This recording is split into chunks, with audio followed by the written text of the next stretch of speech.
G'day folks, Scott here. Today I'm reviewing It. I literally just got home from the cinema and sat down to record this review. Ordinarily I'd sleep overnight on a movie and think about it, see what I thought about it and sort of come back, because a lot of times overnight my opinion can change. I don't care if it changes after this. Right now I'm super satisfied with what I just saw. Now, I'll start off spoiler free here very quickly. If you're lucky enough that you've never seen the original 1990 miniseries that everyone thought was a movie with Tim Curry playing Pennywise, or you've never read the book and you're 100% no idea what this movie is about, and you like horror, go see it. It's the best horror movie you'll see in a cinema this year from a major studio by far. If you're a fan of the source material, then we'll go into that in just a sec. But for all you no spoiler folk, it was well done. It was pretty scary. There were people who were freaking out in the audience and all. My wife is pretty bulletproof when it comes to horror movies, and even this got to her a little bit. It was great. And that's all I want to say. Go and see it, please. Come back and watch the review later. Check out the old one, read the book, do yourself a favor.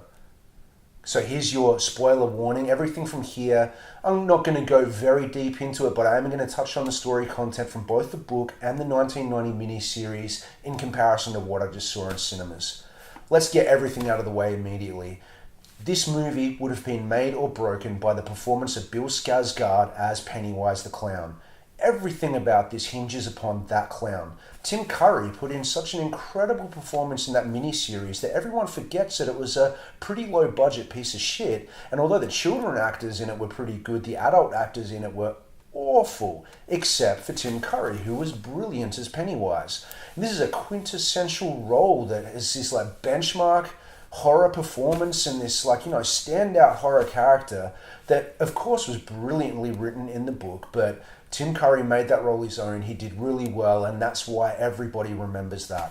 I'm a little too old to have been afraid by that miniseries. That came out when I was 18 or 19 or so. Hence, when I did my horror movie, childhood trauma video series a little while ago, that wasn't included in it because it didn't scare me. I just enjoyed it, But I know a lot of people who are younger than me where that performance from Tim Curry is this thing of terror from their childhood that has sort of always gone on through them. So I have a slightly different thing on it. I read the book years before that was made when it first came out. I adored the book, so I judged the miniseries very harshly upon that simply because the book meant a lot to me. I'm not going to harp on about that too much, but the difference between those and this is Bill Skarsgård smashed it. He absolutely nailed his performance as Pennywise. It's not an imitation of Tim Curry. It's not an impersonation of the performance that Tim Curry put through. He made this his own, and fuck did he do a good job. Just the most subtle thing with this thing, that apart from the buck teeth you see, is the eyes are slightly askewed and pointing in different directions all the time, and it's the most manic, disturbing thing. It's really well done. He did a great job, and hence I enjoyed it. What I also enjoyed was it was well written. They changed it a fair bit from the previous one. Again, like I've told you, there's going to be a bit of a spoiler element here, but the book and the miniseries both were telling two stories simultaneously. One is the Loser Club, the kids when they were, in the book it was set in the 1950s, and then again when they were adults 27 years later, in the 80s. Whereas this is set in the 80s, and I presume when they do the next movie it's going to be set in the 2000s. So, that's the one thing that I find interesting about where they're going to go with Chapter 2 with this movie is they're having to tell two completely separate stories. This entire movie was dedicated to their childhood, which means the next movie needs to be dedicated to them as adults.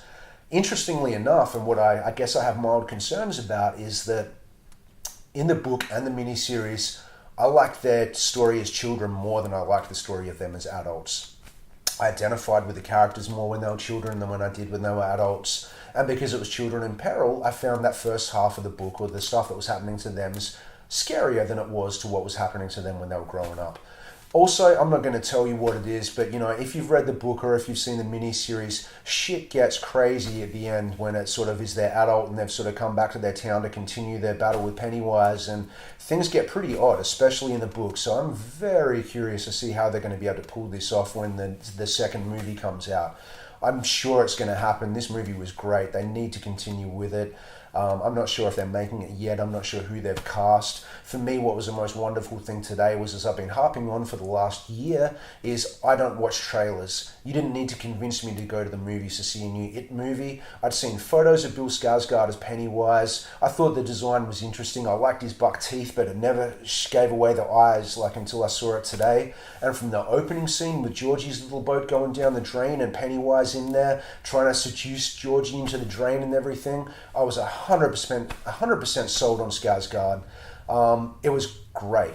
So I have some concerns going forward, and I really hope they don't fuck this up with the second movie. I've got to believe that what I just saw then really, added some new things, had some slightly different story paths. All the characters were the same, but there were elements around it that were slightly different. Certainly the elements between the children and Pennywise panned out different to the way it had in the previous iterations of this story.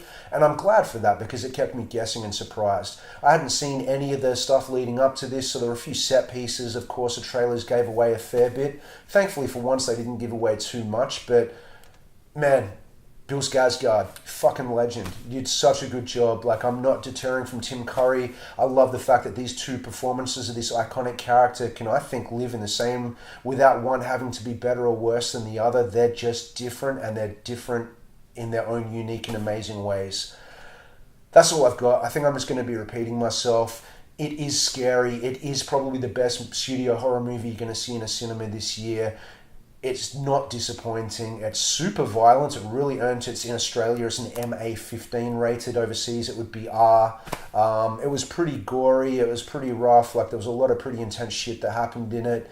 I'm not in the least bit disappointed. I could nitpick about story changes from the book and all that, but I don't care. For an adaptation of Stephen King's work, which is normally a train wreck when they transition to film, this was a win, and a win I'm really happy about. So please do it and yourself a favor and go to a cinema, see it with a crowd, enjoy it for what it is, and I will be back to review whatever else I'm seeing next, because I'm too buzzed on this. I can't remember what's coming up soon. So as always, guys, thanks for watching. Get your ass in the cinema and see it. See you next time. Thanks.